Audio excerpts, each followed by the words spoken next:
Hello, everybody. Welcome to another episode of Montekristo Podcast. Today, our very special guest is Mr. David Carmell, CEO and founder of DATAROCKiT, the voice that we truly trust when it comes to AI and innovation, and the one that's been transforming how enterprises think about innovation in the first place. It's a pleasure to have you here with us, sir, and thank you for being here. Oh, thank you, Alex. It's great to be here. I'm a big fan of the podcast. Learn a lot. I know you're just getting going, but I'm sure it's going to go gangbusters. And for what you're doing and how you're educating your audiences in the bigger picture, I thank you. And I hope to learn a lot today from you. Okay, awesome. I appreciate that, really. And then we can just get it going by you letting us know a little bit about your background and then your company, and then we'll go from there. Sure, I'd be happy to, Alex. I'm probably one of the biggest hypocrites you'll ever meet or hear from. So my background's probably a little bit different. I went to law school. People are going to, lawyer. Okay. However, when I came out of law school, I was assistant to the chairman and CEO of a large public company. So I really got to see the world at a 35,000-foot level, if you know what I mean, and see the ins and outs and be able to work incredibly closely with the top person in the organization, whose also family had founded the business years ago as well and had Yeah. grown it to big. And I've got to tell you, being able to listen and learn from such a terrific individual was great.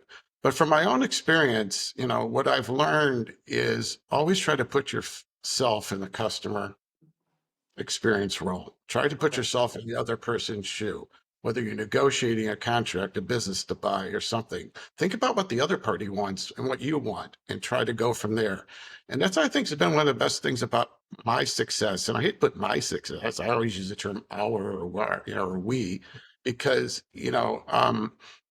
some of us may be legends in our own mind, but you better check your ego at the door when you're sitting down and working with people, and whether Yeah. you're hiring or leadership and things like that. So one of the things I think we do better than anybody else is design. But if you take a look at what Steve Jobs has done in design, he said that design is everything, and he is correct. And at the end of the day, you have to be able to think ahead. What does your customer want? Because you know what, as Henry Ford said, if I asked my customer what they wanted, they would have said a faster horse. So in other words, it's up to you to be two steps ahead. And that's part of our philosophy here at DataRockit, my companies, and has been, is think two steps ahead. So like if we're bringing someone new into the organization, can I see that person two jobs ahead? You know what I mean? Two positions ahead. Uh-huh. It helps you grow. Can I see the same thing about customers? What about our software? What about our product? Our DataRockit product is very unique in the sense that we are really a scale up.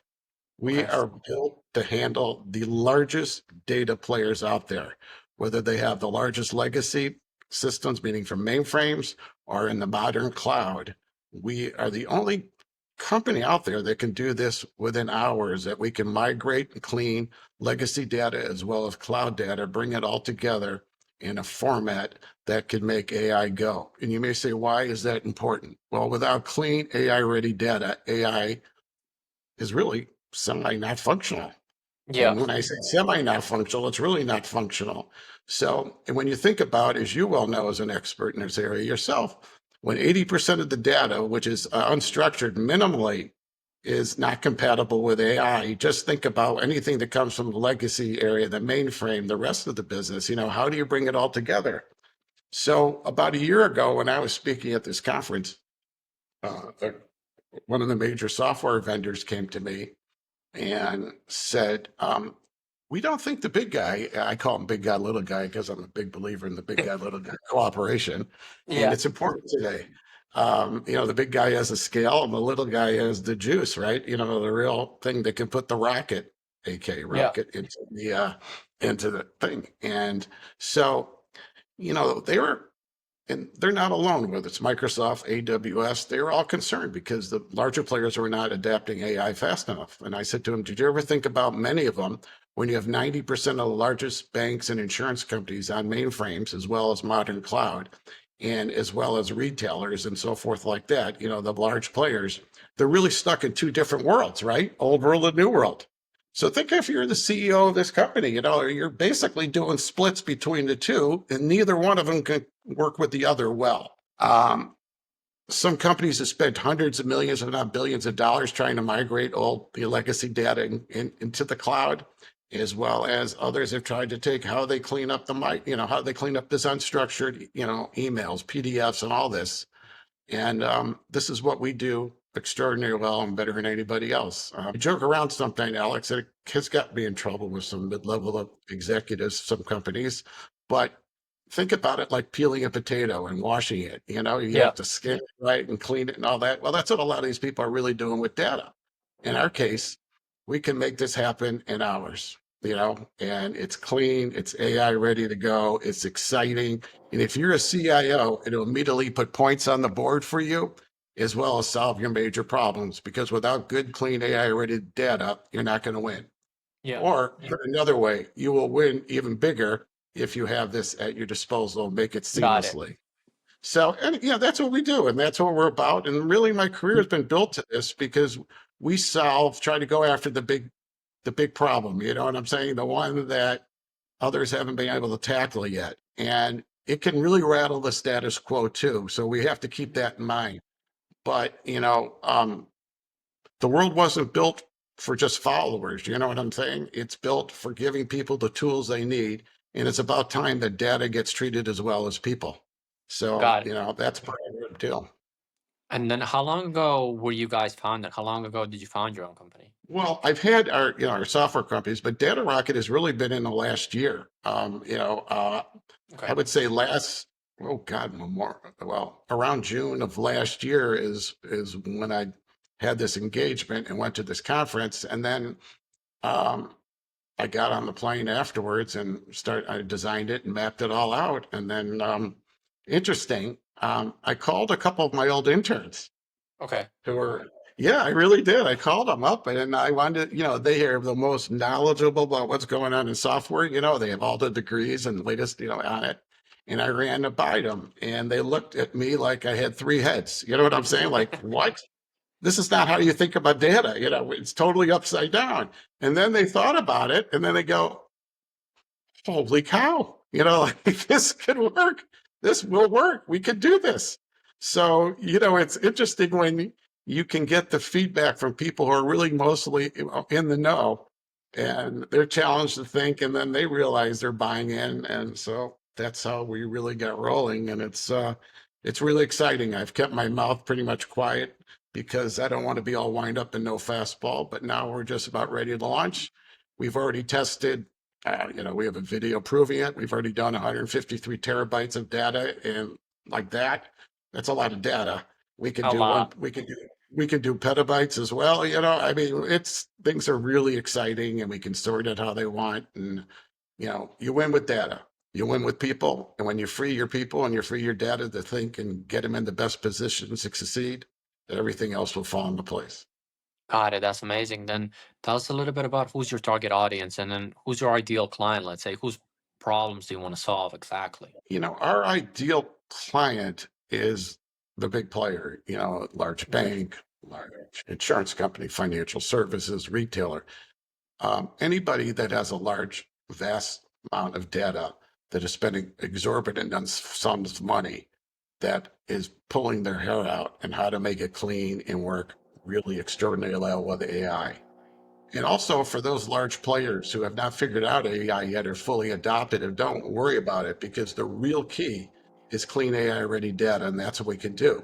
So when you think about where the problem is, when 90%, as I said before, of the largest financial service companies are all on mainframe computers and using native cloud systems, as well as retailers, the federal government in the United States has an $80 billion legacy problem, in this area. Gartner says this is a $300 billion private sector problem, let alone if you add the cloud issue on it to get it AI ready, if you get what I mean, and stuff. That's Exactly. probably the whole thing might be close to $1 trillion, annual. So if you keep thinking about you're paying this legacy debt every year, you see what I mean? You keep paying it.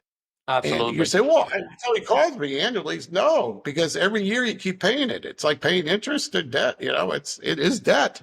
And if you get this problem solved, just think the world's your oyster. You can go from You can stay in the penthouse or you can go from the outhouse to the penthouse pretty fast because once you have the best clean data, you'll be surprised how great the playing field looks and how your vision suddenly become reality. And that's what really excites me, Alex. And one of the things also is the fact that everybody in the world, that's a little stretch, but will be able to be better ultimately with this product because think about this from the customer experience and the employee experience and who they're going to give this to. When you free your data up, you're going to give so many other opportunities, so many other people. And also, we have a philosophy about customer experience, which is this. Um, I think the customer experience of the future is going to be what you're going to do for your customer or employee that they hadn't expected for you to do. In other words, out of the ordinary. It's something extraordinary. So you won't just be their employer. You just won't be their grocer. You just won't be their retailer or their electronics or their bank. But now you'll have a seat at the table for this individual because you're doing something for them. Yeah. Not just always trying to reach in their pocket, but literally doing something. So think of the startup world like really what you're about. Am I right? What's their Yes. toughest? Meeting the right people, the right connections, the capital, all that type of stuff. What if it could be done at your fingertips? We have another product I'm not going to talk about that these big guys can do. What if they could invite all their employees, invite people like you to get on and meet all these right people, right? In Yeah. connection and things. This is what excites me about data and information. And this is what drives me. And, some people may look at us like we have three heads, like my interns did originally, but, it's an exciting opportunity in the world out there to make sense out of, and we can do it. But we need help from others. And that's one of the great things because no one has a license on brains and no one has a license on customer experience or market share. Got it. That's amazing. And then you mentioned that you are targeting the big guys, and then I've stumbled upon a post, and then we talked about prior to the podcast about it that the U.S. government is spending around 80% of their infrastructure for IT budget on just maintenance of systems that are old and that are not functioning well, and it's a big problem. And then are you guys kind of able to tackle on assignments like that, so basically service governments and then service those really really big guys? Well, you must have seen the Doge or Elon Musk quote, I guess, from last December, because you're zeroing on something pretty big. The answer is yes, and I'm very confident we can do this. And whether they want to do it piecemeal or over a short period of time, we Okay. have the chance to bring government and these old line data sites into the modern world very quickly. Okay. So I appreciate you've done your homework. I'm going to give you a nice little shout out about that because it's nice when a host, when they ask you questions, that really understands the terrain out there. But it's not just in the legacy world, but it's also in the cloud world too. Everybody thinks, oh, if I'm in the cloud world, that my data is always ready for AI. It's not. You Okay. just need to have the best clean AI ready, and that's what we do. We're not trying to eliminate anybody else, but you certainly don't. What used to take months, years to do, we could do in hours. So just think about the capabilities of having it ready at your fingertips and saying we can take it from here. Got it.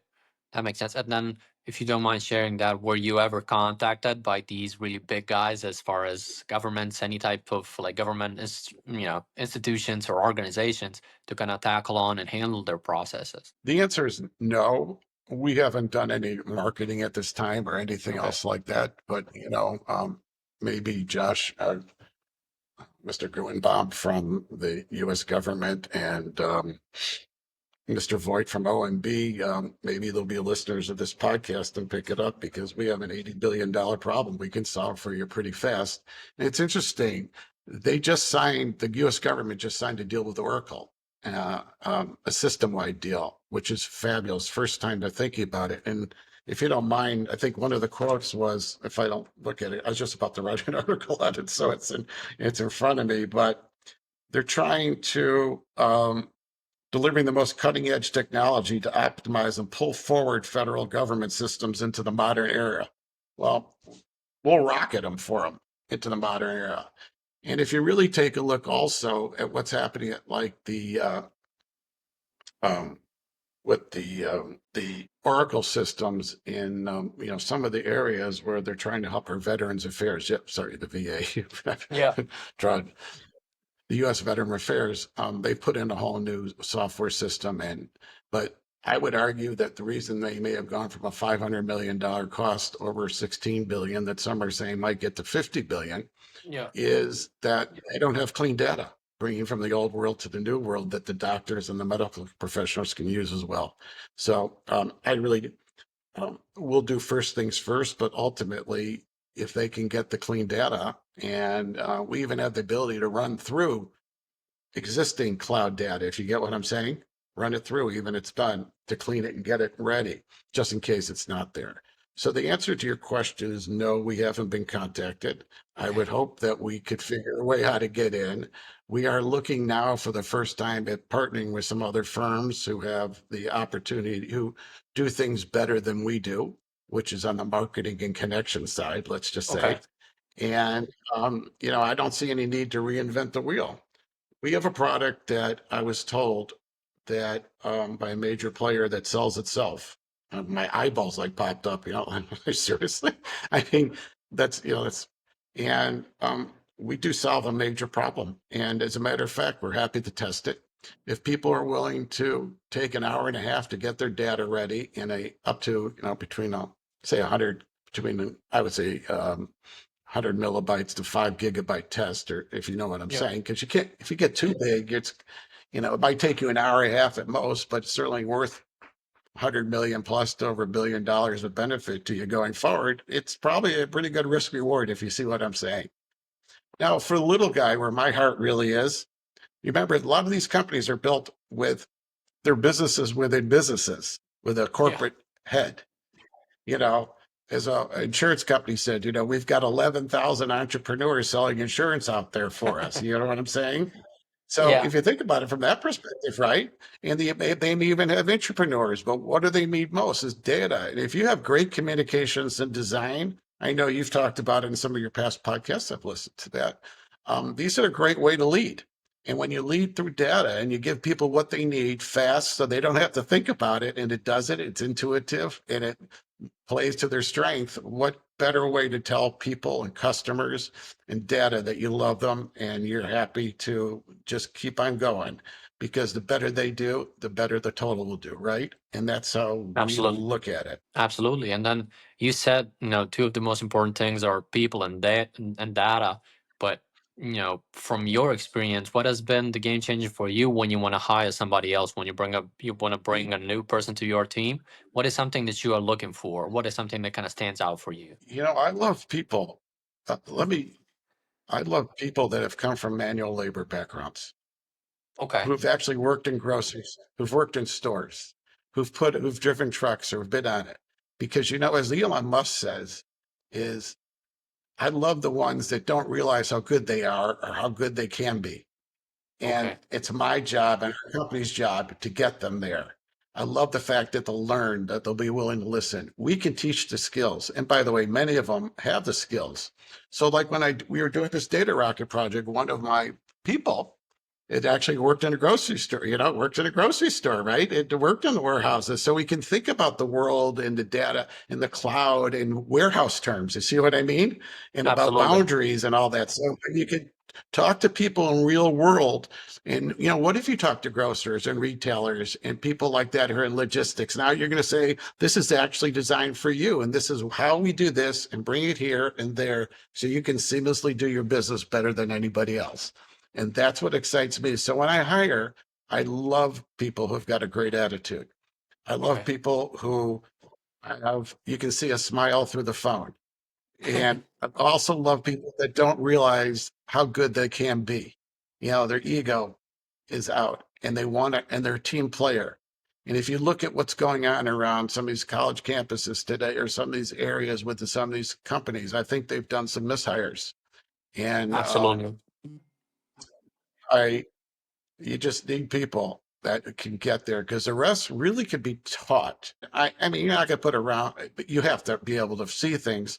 But also, I rely on other people as well, because once you get the right people in the culture, you know who's going to fit in. And by the Right. way, you want diversity of views and opinions because you want that 10th man that'll always challenge. And as a matter of fact, what's a good hire? Well, sometimes when people tell you, oh, I love to work for your company because of this and that and all that, I sometimes will play data advocate, excuse me, devil's advocate, take the other side. Well, what about this? What about that? And so when it comes to hiring or looking at software or coming up with an idea or a strategy, it's not confrontation, but it's engagement. You know what I mean? Let's go at it because you want to be able to get the best out of your people and you want to give them the best way forward. And you also want the best ideas that turn into the real winners. You know what I'm saying? Yes. And just because something is presented on the table and it's shot down and it becomes something else, you may never even got to it without that person presenting that idea. And that's one Yes. of the things you got to keep in mind. Yeah. And also, who's your customer, right? Who's your supplier?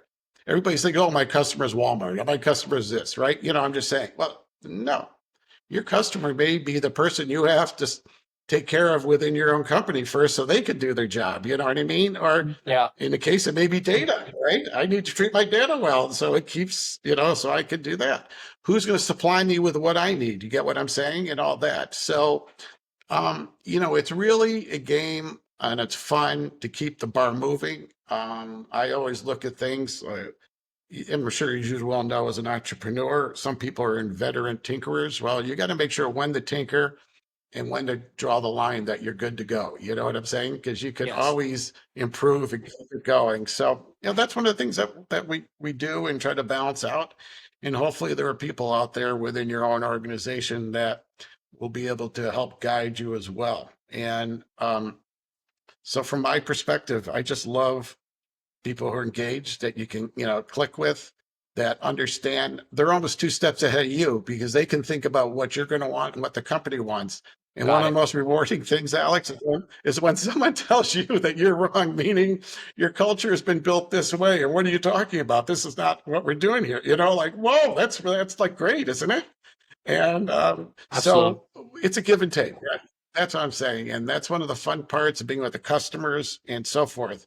One of the toughest things, though, is how do you crack the status quo? Think about that, right? There are Okay. people out there that in large organizations that are more interested in protecting their job, let's say, than or be considered the smartest person in the room rather than what's good for the corporate whole. So, I have 18 PhDs, I have this in data, I have this and that, I have 1,000 people working for me. Well, okay, great. I'm I wasn't trained in data. You know, I mean, I don't know what to say. I mean, it's like, okay, but what if we solve the problem? Yeah. And Maybe focus on that. Yeah. I think, yeah, it's just that's what we do. It's not about like your chief this or chief that. There's such big titles today. The question Yeah. is, what are you there for? What are you trying to do? What's the ultimate game? And if Yeah. the ultimate game is to reward those who bring the best and most and can drive the most importance to the Yeah. table, then that's really what it's about. And that's what business is fun. That's what makes it exciting. And in our Got it. case, all it's going to take is one to really move it. So, anyways, didn't mean to go on for so long about that, but Yeah, no worries. you But hit a you good mentioned question. something So, that was very interesting for me, and mhm. hence my next question is that do you feel like there are a lot of people, especially in the corporate world, that kind of hide behind all these, I don't know, like titles they have, like job titles, or they're big corporations or companies or whatever it is. So that can be, they're hiding behind all these statuses, and then they're not really solving the, problems. They're not really talking about solutions. They're not having all these constructive like interviews and conversations. Instead, they're just, you know, presenting themselves in a way which kind of works for their ego, but not for the success that they're looking for. If that makes sense. No, I understand your question, and I can give you the politically correct answer or the blunt answer. But also, I'm not there every day. If you understand what I'm saying. So, for a lot of companies, I'll hop on and listen to their quarterly calls or listen to their latest releases, and just pay attention to what's going on out there and Yeah. see where they're focusing. But I'd have to say this, that there are clearly those that sometimes forget where they came from, meaning how they got to that office doesn't mean now all of a sudden that they're the smartest and best. They should remember what got them there and keep on Yeah. driving the bar higher. And let me give you an interesting, can I give you an interesting story? Yes, When of I was in course. law school, I clerked for the Pentagon, the Department of Okay. Defense in the United Absolutely. States, Yeah. and in the International Affairs Department. So I ended up winning this award. They gave me this big accommodation, and it surprised me. And later, I got to sit with the military's top um, general, the Okay. Judge Advocate General, it's called. Uh, and he said, David, let me tell you about what I learned in leadership and about being a general. Okay. It's okay. He says, let me tell you, I got to Washington. I got my first star, as a general, right? Absolutely. Who do you think I thought was the most important person in the world? Minimally in Washington, but if not the world, me. Yeah. So, I put my feet up on my desk and I called my assistant at the time like 12 times within an hour, just bring me everything. Because, after all, I am the most important person in the world, the general Absolutely. Yeah. told me. And I smoked all these cigars. And, after like 1 hour, I realized this is ridiculous. So what did I do? I decided to call the motor pool. So I called the motor pool because, I should get my limo. Somebody should drive me around Washington as the most important person in the world. So, Yeah. he says, I'm not going to use the general's name, but he goes, soldier, this is General fill in the blank.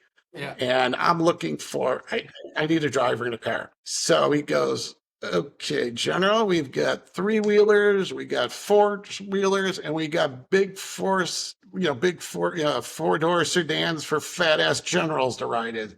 Shocked, the most important person in the world, literally. He said, there's none. So he goes through this 3 times with the guy, you know what I mean? Just to make it repeat it. Every time he calls him, you heard what I'm saying. Yeah. And at the end, he says, do you realize who you're speaking to? You're speaking to General blah, blah, blah, blah, blah, going through it all. And you know what the guy does? He goes, bye-bye, fat ass, and hangs up on him. So I hope this is okay to put on your podcast. But the point is, I was 23 years old at the time, sitting in his office, and he gave me this award and told me this story. And think about that, what type of person it takes to do that. And that's when he realized that he didn't get there for thinking that all of a sudden he arrived. He takes a look at each star he got or promotion as he just started going, that he can keep raising that bar. And Got that it. is a great lesson. You see what I mean? So Absolutely. I will never cast aspersions about a whole group of people, if you know what I mean. Absolutely. But I just think that once you get your title, like, heck, just check it at the door and just keep going Yep. and keep learning and keep taking it higher, because, that is what organizations need. Now, I'm not saying there's not politics. You're not going to try to get this job. You get what I'm saying. But Yeah, maybe, the but I feel bottom like line is, if you can do your job, go yeah, go ahead. ahead. Sorry. Oh, sure. I'm just saying, if you could show that you could do this and how important you are to the company and how you can bring people together and perform in ways that people never thought possible, that's what our goal at my 2 companies is. We're experiential, both for people and for data. And we want to take them to the highest heights so our customers can go even higher. And that's what we're all about. And I try to keep it simple. We could talk about things all we want and do all these fancy shows and come up with these fancy problems, situations, presentations. But bottom line is, my data's broken. Can you fix it? If so, how? How fast? And get your ass How over here efficient. and get it done. Yeah. I'm sorry. Got it. Yeah. Got it. And So that's yeah. so I just, for what you guys do and what I've learned from your podcast, it's just been great. So I just keep up the great work yourself.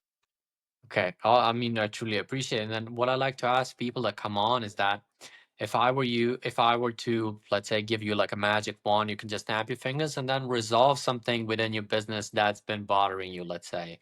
That can be having more clients, that can be having more time for yourself, or just optimizing some internal processes or whatever it is, whatever kind of comes to your mind, what would that be for you? What would that easy fix be for you? It's a great question. A bunch of your questions we've already tackled because if you're looking at your business, you're always trying to figure a way how to improve, right? Your product and software and so forth. Absolutely, yeah. Last night, meeting with the team, we came up with a new way to take our existing product and even take it better. But if I had to snap my fingers now, I would tell the CEOs of the world or the CFOs of the world or Mr. Grunbaum or Mr. Voigt at OMB, get your butt over here and take a look at this, or I'll be happy to travel to you. And by the way, we can do it seamlessly. And we could do 10 of these at a time. I'm just telling you, we built this thing to take the excuses out of it. Got And it. if you really want to go next level, so that's what I want to do. I want to snap my fingers and bring ourselves to the attention to the world on this and prove that we can do it. And then I will bow out and let them take all the credit in the world because it's not about me. It's about them and how we can take them and what they're doing to how they want to customize it, right? Because one Got of the it. things, if you're running a business or an organization that you can't customize unless you have the data, right? Unless you have the reinforcements behind you. And then Absolutely. I also find once you have your, excuse me for interrupting, once you have your data and information behind you, it's so much easier to lead and bring the people and get them going and excited about your business. And that's how we see it. Got it. And then what are your plans and strategies for getting your name out there and then just basically handling the marketing so people can really understand and get to know what it is that you guys actually do? Well, I think part of it is now I've taken a hiatus from certain podcasts, if you know what I mean, and different Yeah. things, and moving forward. But we're going to align ourselves with certain organizations that have the capacity to do seamlessly, which would probably take us a long time to get done. Mm. And as a matter of fact, I think word will spread when a product can solve their biggest problem. And Yes, this is, 100%. if it's not, yeah. So now starting to talk about it and willing to go on and get challenged and so forth. And so um, for us to stay lean and mean and do what we want to do, we need to be able to focus on our business. And there's other people that can focus on the other side of taking us and getting us the introductions to. Some people are already doing business with these type of customers, if you get what I'm saying. Yeah. So, and one of my thoughts was when I've approached some of them, and they too looked at me first like I had three heads, and then they realized they didn't have to reinvent the wheel. They're already doing this. And by bringing them a product or a solution to their biggest problem, they're not just fill in the blank anymore. They're now a trusted advisor, right? They really have a seat at the table. So, you don't need them just to do lobbying if you don't need a government relations or, mark, whatever the heck they do. And so that's what excites me. And I'd love the ability to work with teams and do things differently. And we do look outside the box. We do challenge the status quo without challenging the status quo, if you know what I mean. Yes. Because if the status quo wants to stay that way, they better be more receptive to new information and new ways of doing things that can be quick, fast, and they readily understand. I think there's a certain people in leadership today that may not quite have the tech background. Don't worry about it. All you got to know is that this can take care of it. More importantly, is it accretive to the bottom line, right? Is this something you can tell your investors or public, constituencies about? And this is what you've been doing. So these are all great things and wins throughout the organization. At the end of the day, will the person that's ordering product or will the person that's at the store or will the person that's whatever it is dealing with customers now be able to unearth things they've never been able to do before and do their job faster and better? In other words, the big data problem is dead. And Got that's it. what really needs to go. And in this age of blinding speed, there's only two reasons why AI fails. And one is because of lack of clean AI ready data, and the other is nefarious.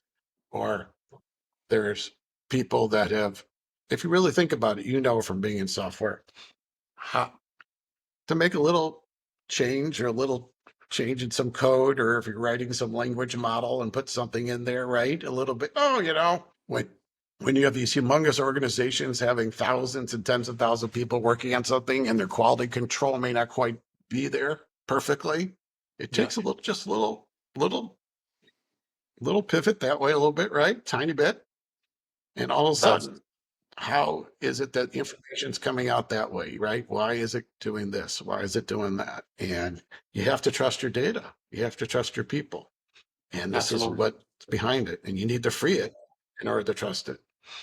Absolutely. And then can we just skip ahead and talk a little bit about what do you feel like is next for you guys? So what do you feel like kind of awaits until end of this year, maybe a couple of years ahead or whatever? Obviously, you cannot know the details, but what do you feel like is next for you guys right now? Boy, you really hit the good questions, don't you? I commend you for that. I would say this. Um, I feel we've only scratched the surface. And one of the things I'm excited about is once we solve the data problem for all these companies, I want to take the entire startup world to a whole new level.